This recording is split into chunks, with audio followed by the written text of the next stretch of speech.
बीडमधील संतोष देशमुख हत्या प्रकरणातील फरार आरोपींची संपत्ती जप्त करा, मुख्यमंत्री देवेंद्र फडणवीसांचे आदेश। सुदर्शन घुले, सुधीर सांगळे, कृष्णा आंधळे हे 3 आरोपी फरार।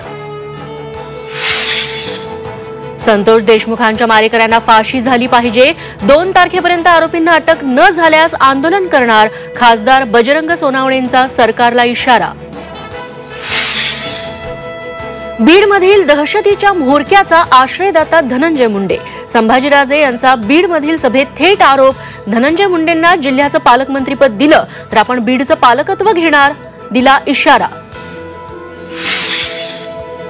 संतोष देशमुख हत्या प्रकरणी अंजली दमानिया आक्रमक, अंजली दमानिया उद्यापासून आंदोलन करणार, बीड जिल्हाधिकारी कार्यालयासमोर दमानिया आंदोलन करणार।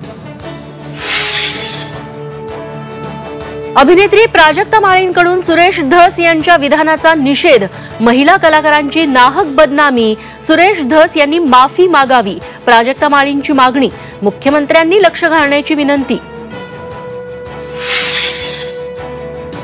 प्रकाश आंबेडकरांनी घेतली देवेंद्र फडणवीसांची भेट, सोमनाथ सूर्यवंशी कुटुंबियांना 1 कोटींची मदत जाहीर करा, आंबेडकरांची फडणवीसांकडे मागणी।